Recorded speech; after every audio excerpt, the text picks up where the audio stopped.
What's going on, y'all? Welcome back to Harry the Horse Barbecue. I'm Harry, and today we're gonna be cleaning up the offset and turning it from this rusty, dirty, crusty, and musty, filthy looking pit into this shiny, glossy, gunk-free. This bad mama jamma is looking like the day that I got her, and I'm so psyched to show you how I got her to this point and how you can regularly clean your smoker. Now, it's all about the details in this cleanup, so stick around if you want to up your barbecue pit cleaning game. Let's get it cleaned. Ugh. Harry the Horse Barbecue.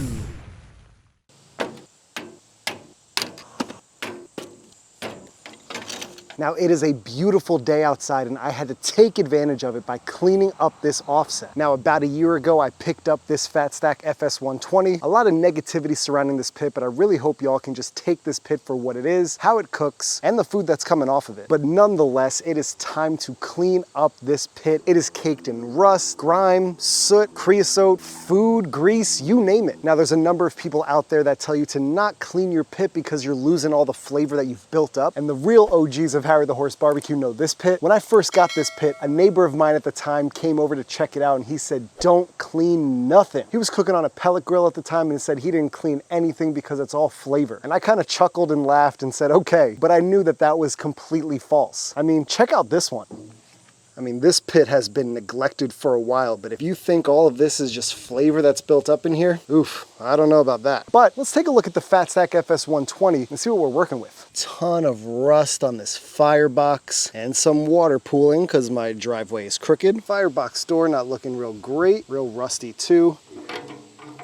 I know it's hard to see because of the light, but the inside of the door is not too bad. Got some ash in here from a previous cook, but definitely some work to do in here. And some of the real bad parts are right here, completely rusted over. And my biggest challenge has been these shelves, which is why I broke out the flamethrower for this. This shelving unit is completely rusted, and down here and the bottom storage rack completely rusted over. Hopefully we can take care of that today. And then on the inside, you got this typical flaking from all this kind of creosote and gunk that's built up. The grates aren't the worst, but they're not the best either. And I'll get down into the base of the cook chamber to show you all the gunk that's built up down there, but regardless, this pit needs a lot of work. I'll link the video to whichever video I shouted out this bird.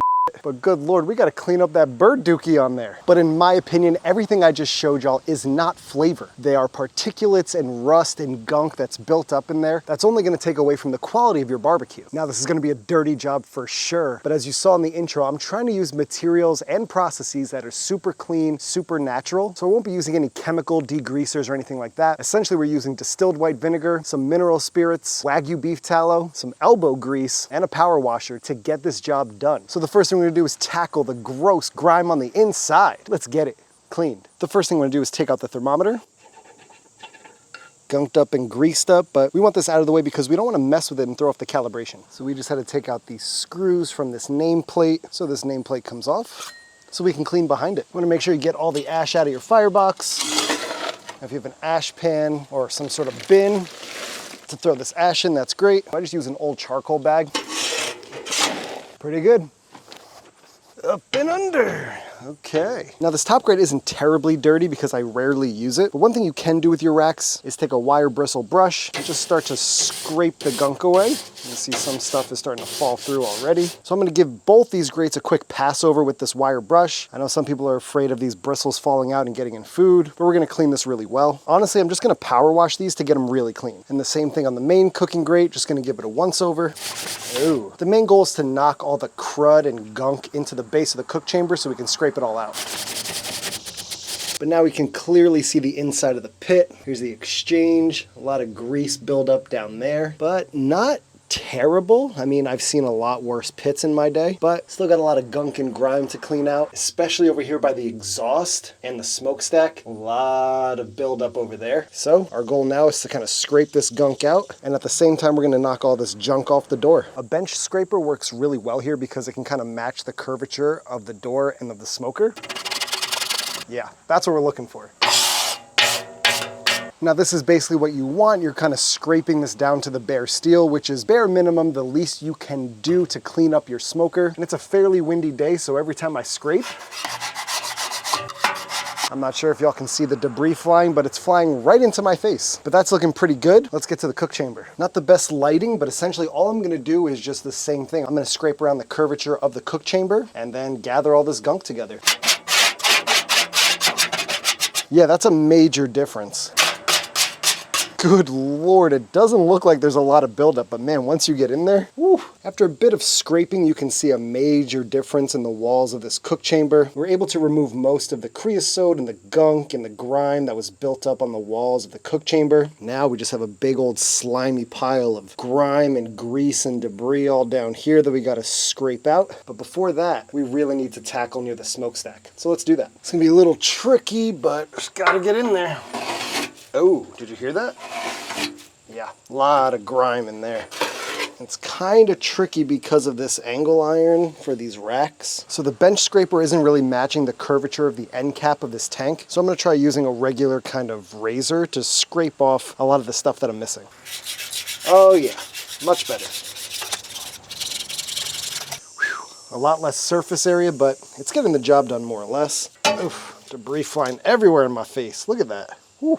All right, so all that gunk came out of that smokestack. It's looking much cleaner now. This was gunked with a bunch of debris. We should be able to get most of it out with the pressure washer afterwards, but looking a lot better. Now to try to just scrape all this gunk into the garbage. Get this nasty tray out of here.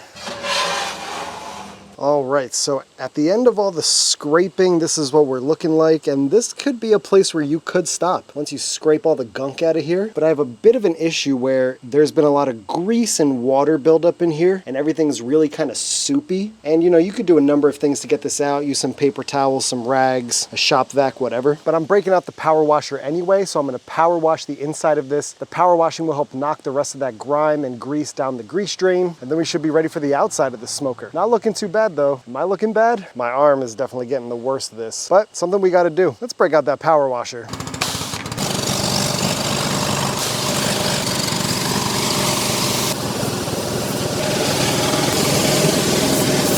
All right, I'm at the point where this is pretty much as clean as she's gonna get. There's still a bit of a patina on the inside, which is great. You can see this area is a bit lighter because it's been covered with grease, but now it's pretty clean. I also went ahead and power washed the firebox just to get rid of any gunk and any buildup in here. That's looking pretty sweet. At this point, we're gonna do the grates, and then we're gonna power wash the whole outside just to get rid of any gunk and debris that's on there. Then we'll let her dry, and then it's time to season her up.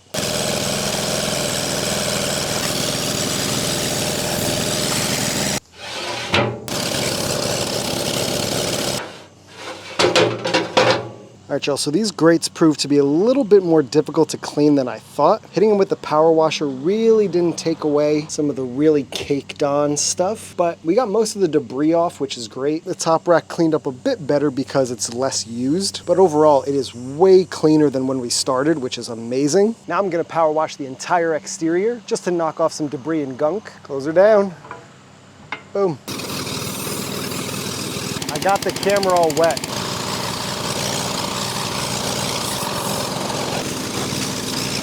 But now's the time where we're gonna tackle this rust so then we can season it and start a fire. So if you haven't seen my seasoning your smoker video, I'll link it up here. But essentially I'm gonna do the same process where I hit the smoker with some distilled white vinegar to help knock off a lot of this rust.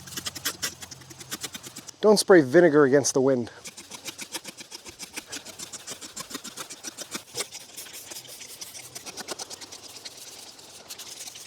Now we're gonna get in here and scrub some of this rust away.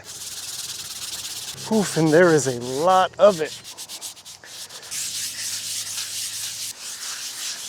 All right, y'all, not looking too bad, but not great at this stage either. There's still a lot of smeared rust, which is totally okay. We just kind of wanted to knock some of it off. I'm not trying to go too crazy with this step. One place where this tends to work really well is the firebox. All these welds were rusty. I'm just gonna rinse her down with the hose real quick.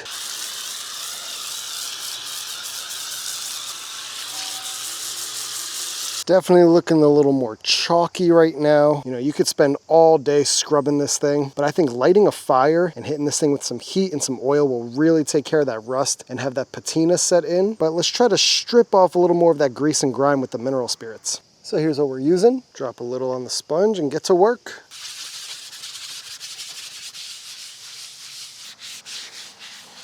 Onto the firebox too.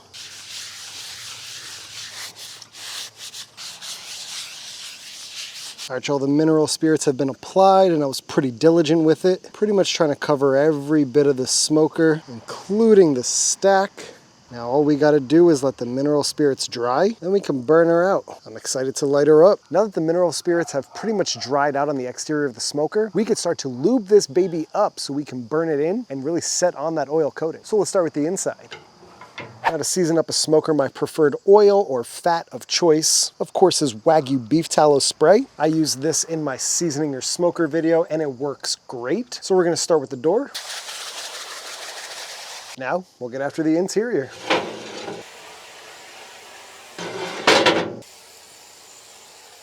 And you just want to pretty much coat everything so that way we can build up a nice polymerization on the metal. It helps protect it, makes everything non-stick.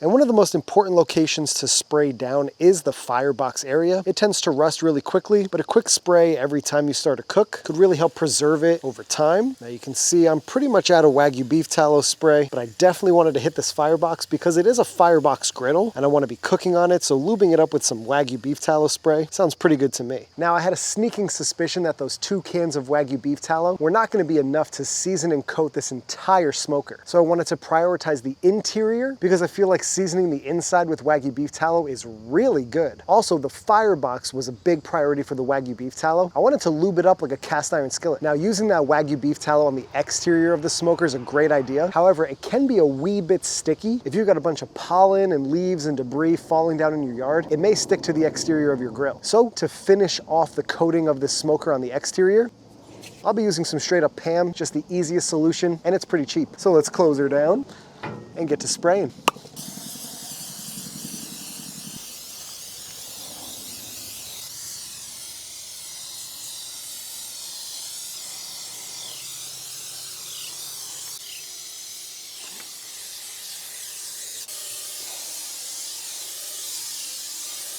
So we've given this a really thorough coat everywhere, and you definitely don't want to forget your smokestack.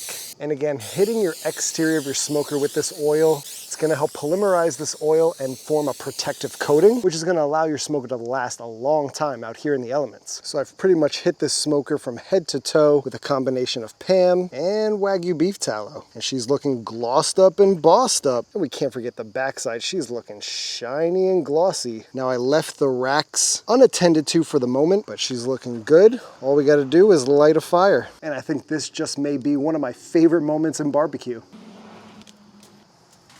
That's it for these snake nests.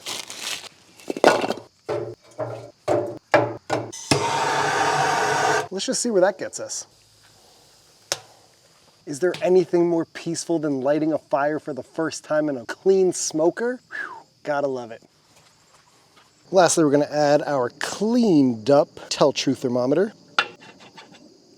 Now I know some people say not to put the thermometer in during the burn-in of your smoker because the temperatures could be too high where you could mess up the calibration of the actual thermometer, but I'm only gonna be running about 350 here, maybe pushing 400, but those thermometers are pretty high quality, they're pretty durable, and I think it'll be just fine. Plus I wanna monitor those temperatures. So I'm running the damper wide open so far on this burn-in. But man, she's looking glossy and beautiful, all shined up. And while I have daylight, I really wanna tackle the shelf, the upper shelf, and the bottom shelf. So what I'm gonna do is spray them down with the PAM and get a nice oil coating on there. And I'm gonna go through and spray a lot of oil down here. And then with this really scary flamethrower, I'm gonna set in this oil. Wow, that's really scary. Definitely blowtorch at your own risk.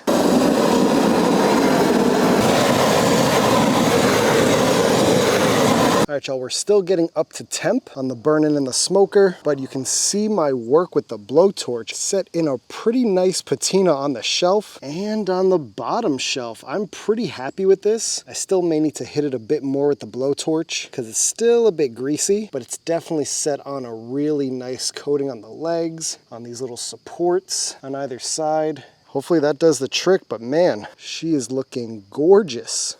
All right, y'all, it's been a couple of days and I just wanted to give you guys a view of this smoker in a different lighting. And I wanted to give y'all an update of how this pit is holding up after the cleaning and seasoning process. So I ran the pit at about 375 to 400 degrees for about 2 or 3 hours the other night. I really wanted to set on the oil coating, help build that protective layer, and build the patina all around the inside and the outside of this pit. As you can see, the pit is looking glossy and shiny, and honestly, this process did an amazing job. But the pit was still looking greasy in places, so I lit another fire in the pit and got the temps rocking around 375 to 400 degrees right now. And what I've also done is I went around the smoker and lit the smoker up with the flamethrower in places where the oil wasn't completely set because the protective coating hasn't actually developed in those areas. Those areas are commonly by the smokestack, the actual smokestack, and parts of the cook chamber. So that is everything I've done to this smoker to clean it and season it and get it ready for the winter season. Thank y'all for tuning in to Harry the Horse Barbecue. I really appreciate you checking out this video. Make sure you subscribe to the channel. Every subscription really helps me out. Let me know if y'all are digging these step-by-step instructional videos. If you guys are liking these style of videos, I'll definitely make some more in the future. If you learned something here, stuck around to the end, or even just like how this pit is looking, make sure to leave a like on this video. Leave a comment down below with anything I missed cleaning this smoker, and leave a comment with what you want to see me cook first on this newly cleaned smoker. Make sure you hit that notification bell so you get notified every time we're posting new content, and you can follow me on Instagram at Harry the Horse Barbecue. Tag me so I can see what y'all are cooking because it really inspires me to get out here and clean. And with that being said, there's only one more thing, y'all. You heard this one straight from the horse's mouth. We'll catch y'all in the next one. Peace! And just like Usher, we gotta let it burn.